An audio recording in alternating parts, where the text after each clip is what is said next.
पहले मरांगुरु, बाद में पारसनाथ।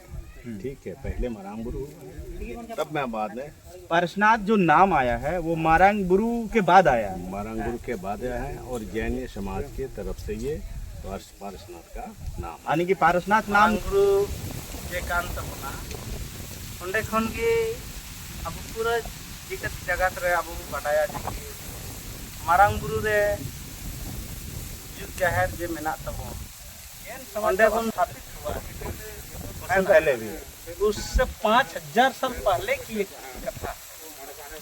ये कोई 1 या 2 साल की बात नहीं, 5000 साल पहले से है मारांग गुरु। जोहार पारसनाथ पर्वत पर मरांगबुरु की पूजा हुई, जिसको बहाबोंगा भी कहा जाता है। हालांकि बहाबोंगा क्या है, ये चीज को समझना क्यों जरूरी है, पहले भी हमने इस पर रिपोर्टिंग किया है, पहले भी दिखाया है। आज हम थोड़ा इसका गहराई से जानेंगे कि बहाबोंगा क्या है, इनकी पूजा जो करते हैं आदिवासी समाज में, ये किनसे जुड़ाव है, इनका लगाव किनसे है, थोड़ा ये चीज को हम समझेंगे। इस वक्त मैं खड़ा हूँ मेदिनी सार पंचायत के खंभाटाण गांव में। ये गांडे विधानसभा गांडे प्रखंड में पड़ता है। यहाँ हमारे साथ मुखिया जी हैं और इधर तमाम ये गांव के लोग हैं। यहाँ बहाबोंगा बहा पूजा हो रही है और मैं यहाँ आया। मुखिया जी जोहार आपका। ये बहाबोंगा क्या है, ये शुरुआत कब से होती है?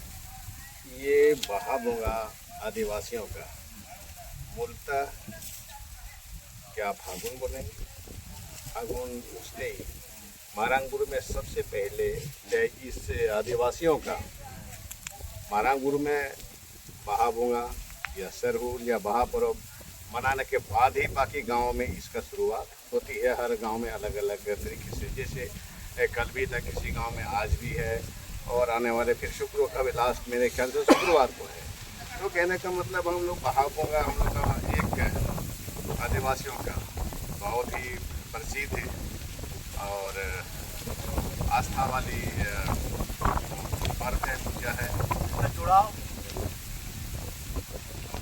इनका जुड़ाव प्रकृति से ही है और प्राकृतिक हम पूजा करते हैं।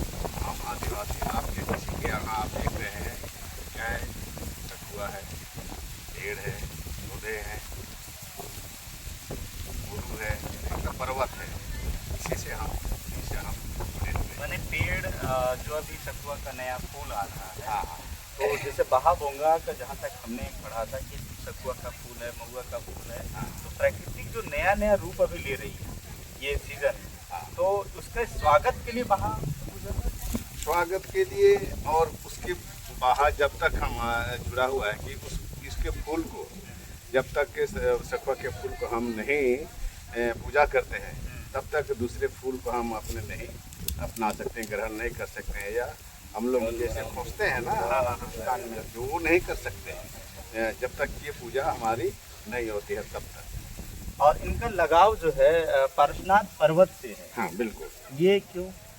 क्योंकि हमारा आदिवासियों का इस पृथ्वी का, इस संसार का सबसे बड़ा जो हम उसी को मानते हैं, हर घर मारांगबुरु को मानते हैं, हर घर हम लोग मारांगबुरु को मानते हैं। पारसनाथ पर्वत मारांगबुरु पर्वत, बल्कि हम मारांगबुरु ही बोलते हैं। और इसे कुछ एक शब्द है, मतलब गजट में भी लिखा हुआ है पारसनाथ ईजा मारांगबुरु, तो थोड़ा सा पॉलिटिकल शब्द आ जाता है, लेकिन वैसा नहीं है। लेकिन वो वास्तव में मारांगबुरु दुनिया के सभी घर में मारांगबुरु को हम लोग मनाते हैं, उसी से ये हमारे तब जब हाँ युग जाहिर भी सारा वहीं पर है मारांगबुरु में ही, जो सदियों से हम करते हुए आ रहे हैं।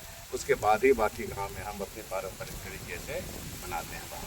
जी शुक्रिया हमारे साथ बात करने के लिए। क्या नाम है? मेरा नाम प्रेमचंद मुर्मू।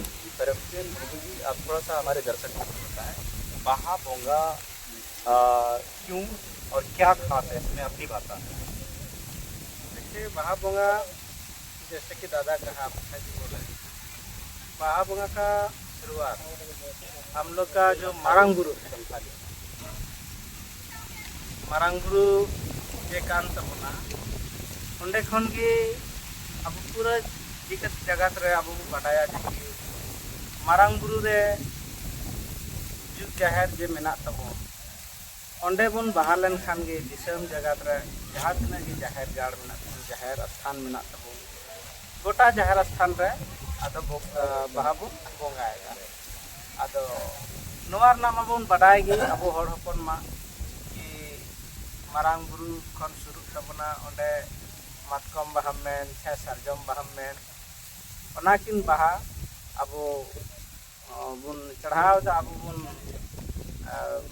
मारांग बुरु ठे बुन इये दा और ओंडे खन गे अब दो ओड़े बोंगा होय लेन खान गे आदो गोटा पृथ्वी रे जहाँ जहाँ अब संथाल बया मेना बना ओंडे बुन बड़ाय दा पूरा आतो रे बोले बहा बुन बोंगा मतलब कि पूरे पृथ्वी में जहाँ जहाँ संथाल या फिर आदिवासी लोग हैं वो बहा बोंगा मतलब बहा पूजा करते हैं, मरांग गुरु को मानते हैं। मरांग गुरु या बहा का जो लगाव है, हालांकि कई पूजा है, बहा की तरह कई पूजा हैं इस तरह से, तो इनका जो सीधा लगाव है ना, ये सीधा प्राकृतिक से। जैसे कि ये तस्वीर आप देखिए कि फूल, ये मार्च का महीना है और सारे पत्ते झड़ रहे हैं पेड़ से, जैसे महुआ का देखिए, सखुआ का देखिए, और इनका पत्ते झड़ रहे हैं, उसमें नया नया कलियां खिल रही है, और वो कली जो नया नया फूल आ रहा है उसका पहले जो है सो पूजा की जाती है। जैसे संथाल भाषा में उसको बोंगा कहते हैं, उनकी पूजा होती है, और जो नए नए कलियां हैं उसको बहा कहते हैं। तो वो बहा बोंगा यानी प्रकृति का जो नया कलियां उसकी पूजा होती है, और उसके स्वागत के लिए उसके बाद उसका हम सेवन करेंगे या कुछ करेंगे, उनका सेवन करेंगे। दादा जोहार, आपका की नाम बोले बहा बोंगा आज जो है तो अपन पंचायत में ही मना रहा है। अगर मुख्य जो है प्राकृतिक से जो लगाव है, किस तरह के लगाव है, किस तरह जुगा मैंने इस तरह से जुड़ाव है तो के मारांग बुरु तो हम लोग चल रहा है एकदम बहुत पहले से। हाँ वो तो है। हाँ, मारांग बुरु पूजा जहाँ होता है ना पहले मारांग बुरु में, इसके बाद हम लोग अलग अलग गांव में हम लोग रजिस्टर करते हैं कि महुआ थी फूल जो चढ़ाते हैं, सरजब का फूल तो चढ़ाते हैं, महुआ का फूल बुझार लोग मैंने जब तक नहीं चढ़ाएगा तब तक मैंने नया पात में नहीं खाएगा, नया पात में नहीं खाएगा। मैंने सबसे पहले प्राकृतिक की चीजें को हम उनका स्वागत करेंगे, उनको अर्पण करेंगे, उसके बाद हम पूरी सेवन करेंगे। आज पुआ यह हो ना तो नया पत्ता में सब खा सकते हैं, अब के बाद खा सकते हैं, अब के बाद ऐसे शुरू से। देखिए एक चीज और है, ये मरांग बुरु की जब बात आ रही है, मरांग बुरु तो यहाँ एकदम पूजा होता है, मरांग बुरु वहाँ भी पूजा होता है, लेकिन मरांग बुरु का भी यहाँ पूजा होता है। मरांग बुरु का हाँ, हर घर में, घर घर में। देखिए मरांग बुरु जो शब्द आया है, ये मरांग बुरु पारसनाथ पर्वत झारखंड में, खास करके पारसनाथ पर्वत से कनेक्ट है, लेकिन पारसनाथ पर्वत का भी अतिक्रमण हो गया है। हालांकि मुखिया जी हैं, इनसे हम जानने का प्रयास करेंगे कि पारसनाथ पर्वत में जो अतिक्रमण हुआ है, जो एक समुदाय के द्वारा वहाँ मंदिर स्थापित हुई है, तो पहले मरांग बुरु या पहले उनके द्वारा, ये क्या?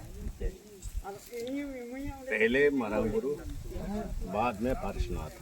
ठीक है, पहले मरांग बुरु तब मैं बाद में पारसनाथ जो नाम आया है वो मरांग बुरु के बाद आया है, मरांग बुरु के बाद आया है, और जैन समाज के तरफ से ये पारसनाथ का नाम, यानी कि पारसनाथ नाम नहीं है, वो मरांग बुरु ही है। और 1911 के गैजेट में भी ये है, लिखा हुआ भी है, प्रीवी काउंसिल लंदन के गैजेट में भी ये लिखा हुआ है कि मरांग बुरु इज द पारसनाथ या पारसनाथ इज द मरांग बुरु। तो ये जैन समुदाय के द्वारा उन्हें जो सो अभी थोड़ा सा अतिक्रमण किया गया है, और वहाँ प्रकृति के साथ बोला जाता है कि पहाड़ों में हम छेड़छाड़ नहीं कर सकते हैं, लेकिन जो वो घर वगैरह बना हुआ, मंदिर बना हुआ है, उसको आप कैसे देखते हैं? वो तो एक तरह से छेड़छाड़ हुआ, अतिक्रमण हुआ। और वहाँ पर ये हमारे नहीं, हमारे रैयत के ऊपर भी हमारा अतिक्रमण हुआ है। रैयत के ऊपर? यस, हमारे वहाँ जो ऊपर देख रहे हैं जितनी मंदिरें बनी है, हमारे एग्जैक्ट मैं आपको फिगर में बता रहा हूँ, और रैयतों का जमीन है बहुत ज़्यादा, ये रकबा ज़्यादा रकबा। हाँ, चलिए देखिए, बात करने के लिए बहुत से लोग हैं, बहुत से साथ ये हैं, हम जब आए हैं बात अगर करेंगे तो बहुत लंबी हो जाएगी, लेकिन देखिए हम अगर झारखंड के हैं, हम अगर सच में झारखंडी हैं, तो झारखंडियों का लगाव सीधा प्राकृतिक से, क्योंकि चूंकि ये झाड़ जंगल का प्रदेश है और झाड़ जंगल में सीधा लगाव उनका जो है ना सीधा प्राकृतिक से है, यहाँ के प्राकृतिक खनिज संसाधन से है। अब क्या है कि वो चीज को संरक्षण करना, उसको बचाना हम लोगों की दायित्व है। एक ये नहीं कि सिर्फ आदिवासी समाज ही इसका संरक्षण करे। आज जो ये पूजा इनका जो होता है, जो जिनको बोंगा बोलते हैं इन लोग, इनका जो पूजा है वो सीधा लगाव है प्राकृतिक से, यानी उसका संरक्षण की बात होती है, उनका संवर्धन की बात होती है, उसको बचाने की बात होती है। लेकिन हम उससे धीरे धीरे डिस्कनेक्ट हो रहे हैं। जो लोगों को ये चीज को उससे कनेक्ट होना है। बाकी हमारे जितने भी दर्शक हैं, ये बहाबोंगा को लेके आपके मन में क्या है? प्राकृतिक अगर झारखंड को एक सुंदर झारखंड की तरह अगर देखना चाहते हैं तो क्या हम इस पे क्या कुछ कर सकते हैं, कमेंट करके जरूर बताइएगा। बाकी बात हमारा प्रदेश जो है सो पूरा खनिज संसाधन से भरा पड़ा है। तो हमारा प्रदेश जो है खनिज संसाधन से भरा पड़ा हुआ है। इसके बावजूद भी हम लोग जो है धीरे धीरे जो हमारा प्राकृतिक कल्चर है उससे हम दूर होते जा रहे हैं। हमारे दर्शकों को क्या संदेश देंगे? जैसे कि आपने प्राकृतिक, जैसे हम लोग अगला वक्ता ने बोला, बिल्कुल सही बात है। कहीं ना कहीं हम लोग को दरकिनार किया गया। हम लोग प्राकृतिक से हटे नहीं, इसमें हटाया जा रहा है एक मोनोपोली के द्वारा, जंगल के द्वारा। हाँ, जैसे आपने कहा आप लोग पूजा किससे हुई? अगला पूछा जी से महाराष्ट्र से जिस तरीके से हम लोग वहाँ से बाईजबर एक वर्ग या फिर कहा जाए एक पूंजीपति के द्वारा, जैसे आज वहाँ केडियों का कब्जा है, वो तो एकदम हम लोग जानते हैं, बढ़िया से ज़्यादा हम लोग बाहर तो पैसे के दम पर अपना घर बार जो भी वहाँ अपना कब्जा किए हुए हैं। और वहाँ हम लोग जैसे मुखिया जी बोल रहे हैं, वहाँ का जैसे हम लोग का रैयत भी है, वहाँ का आदमी जंगल से जुड़ा हुआ। मतलब आप कहना चाह रहे हैं कि जैसे हम लोग को जो है हमारी चीजों को छीना जा रहा है। हम लोग को एक जैसे भी षड्यंत्र हो, चाहे वो पॉलिटिकल षड्यंत्र हो, चाहे वो अर्थवाद का षड्यंत्र हो, उसको देख के उससे हम प्राकृतिक पूजा को उससे दूर किया जा रहा है। देखिए हमारे दर्शक जितने भी हैं, जितने भी हमारे झारखंडी दर्शक हैं, उनसे भी कहेंगे ये चीज की संरक्षण करना हम लोग का दायित्व है। हम अगर ये सांस खुली हवा में ले रहे हैं, हम नहीं चाहते कि हमारा प्रदेश दिल्ली की तरह हो जाए, मुंबई की तरह हो जाए। हमारा गांव है, गांव को रहने दीजिए।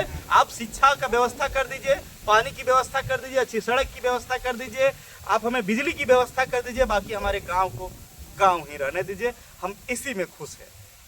चलिए, क्या है सर, क्या कुछ कि ये चीज़ हम एक चीज़ खास करके सरकार से, चाहे वो स्टेट का सरकार हो चाहे सेंट्रल का सरकार हो, हम एक चीज़ अपना समाज की तरफ से बोलना चाहते हैं कि हम लोग सब लोग जानते हैं कि मारंगबुरु पूरा इकोजोन सेंसिटिव आता है। वहाँ पर बड़ा बड़ा बिल्डिंग नहीं बना सकते हैं, वहाँ पर कोई इमारत खड़ा नहीं कर सकते हैं, और उसको दरकिनार करके इतना बड़ा बड़ा बिल्डिंग को बना दिया गया है।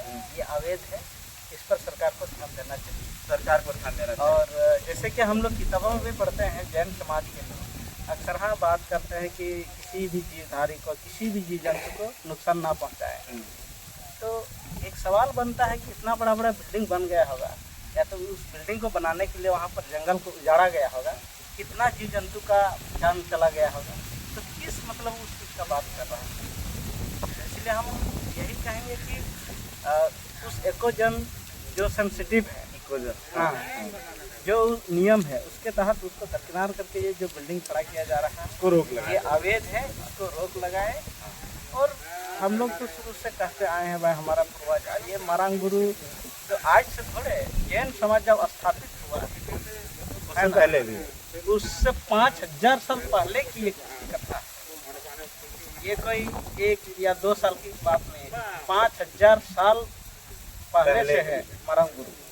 तो उसके बाद आया जैन लोग, उसका बोला गया कि ये सारस्वत है, तो कोई ऐसा चीज़ नहीं है। चलिए, हमारा पूर्वज ने जैसे दादा बोले पृथ्वी जी लंदन जो कोर्ट है उसमें भी लड़ करके जीता है 1911 के गजट में। गजट में हाँ सम्मिलित है कि 1911 के गजट में लिखा हुआ है कि पारसनाथ मरांग गुरु पारसनाथ मरांग दोनों चीज़ें, ठीक है। उससे पहले से भी है, लेकिन एक चीज़ जो सबसे बेहतरीन चीज़ तंजिल जी बताए कि वहाँ जो अगर आप बात करते हैं कि पेड़ पौधे को नुकसान ना करे, जीव जंतु की हत्या ना करे, उन्हें संरक्षण करें, उनसे संवर्धन करें, तो ये कैसी जब आप खुद वहाँ बना रहे हैं तो फिर एक तरफ कह रहे हैं और एक तरफ उसका नुकसान कर रहे हैं। तो सरकार को इस पर पहल करनी चाहिए और बेहतरीन, ताकि प्राकृतिक बचा रहे, और प्राकृतिक जब बचा रहेगा तो ये यहाँ के इंसान स्वस्थ या फिर और कुछ रहेंगे। बाकी क्या कुछ कहते हैं